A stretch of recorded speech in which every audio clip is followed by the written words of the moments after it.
Welcome. As we navigate these complex times that we're having, not both on the economic front, but also on the stock market front, I really want to keep you informed of all the ongoings that have happened over the course of the last number of months, but also talk about what is coming as well.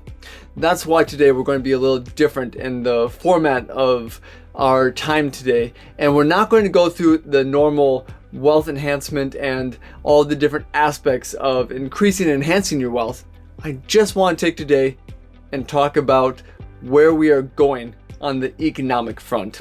So that's what we're going to be exploring today, and the implications it means for your overall investment strategy.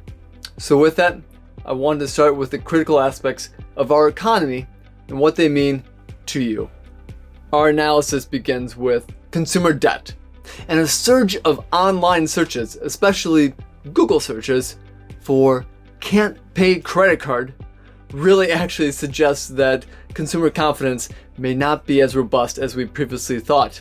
And in fact, now we're going back to the highs of 2008 and 2009 for how many people are searching for and trying to figure out how they can afford to pay their credit card bills. Now, this is actually very worrisome, and it really signals that there's stress in the financial system that could lead to a pullback in consumer spending. Now, this obviously is the backbone of our economy. And what would signify then is that things aren't as rosy as they appear. Additionally, when we look at the labor market in itself, a downturn in job postings across the various sectors really do indicate that there's a cooling for demand for labor. Now, this is actually particularly concerning because there's a strong labor market that typically drives the consumer spending and economic growth. And if we don't have it, then you can start to see how this could really go hand in hand together, that the job markets and the credit card aspect could really signify that we may see a pullback in spending in the months and quarters to come after the Christmas and holiday season. So this dip here in labor demand can, again, what we call correlate with an increase of jobless claims. So that means they move hand in hand. And an uptick here with the jobless claims themselves could historically precede an economic contraction, or what we call a slowdown in our economy. So that's really what we're monitoring right now. And it's something we want to be a little more preemptive for and trying to adjust the investments ahead of some of this environment. But like I've talked about before, bonds are not exactly the place that we can be right now, because there's a lot of not only risk here at home with respect to the issuance of new bonds, but also the geopolitical risk for holding the bonds because of other countries needing to offload the bonds that they have to support their own countries, or because they don't want to be seen as taking sides against some geopolitical aspects around the world. So that's a huge aspect that we're seeing now that is different than just the last year. It also signifies business health. And with many pandemic-era stimulus programs for business owners now ending just today, there's a notable decline in business tax refunds and a downturn in international travel spending. Now, these things really shouldn't be tied as tightly as they are.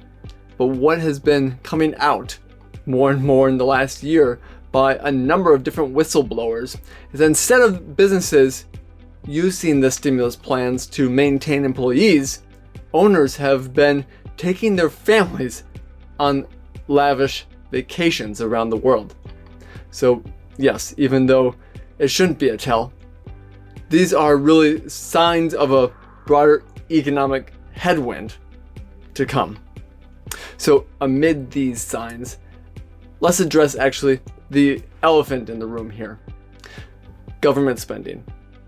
And our chart here is showing that the Federal Reserve's balance sheet is really expanding relative to GDP.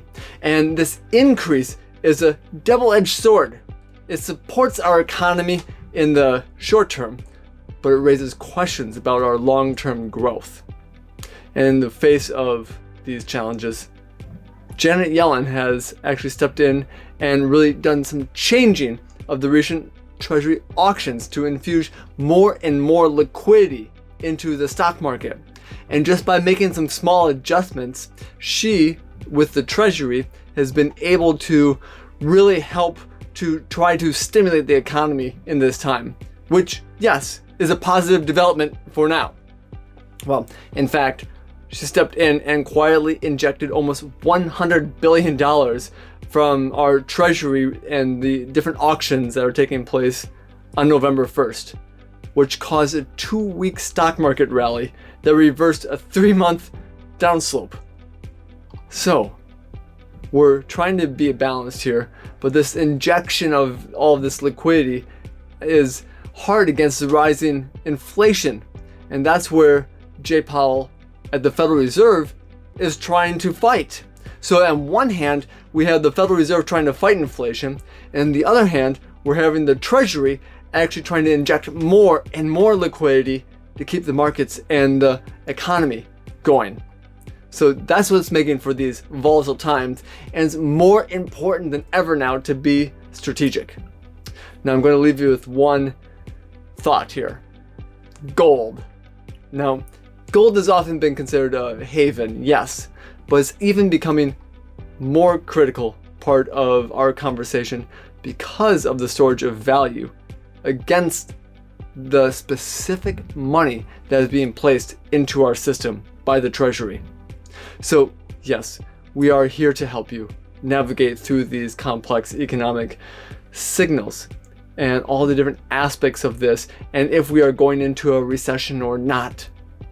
Well, we know the fact that the Treasury is going to try to do everything they can to make sure that our economy stays on a decent course between now and the election. Well, on the flip side, we know the Federal Reserve is going to be doing everything that they can to fight inflation. And what wins out in the end, I don't know. But what I do know is that your portfolio needs both protection as well as being poised for growth in the future.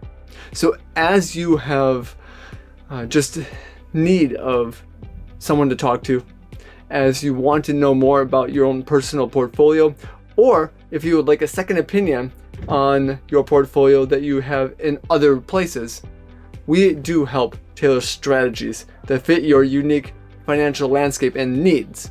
And that's where we can have a discussion. So with that, let me know if you want to have a conversation. I'd be happy to run through the numbers and to make sure that you are in a good spot no matter what happens with our economy. And that is how we address the changes and the challenges to come. With that, take care.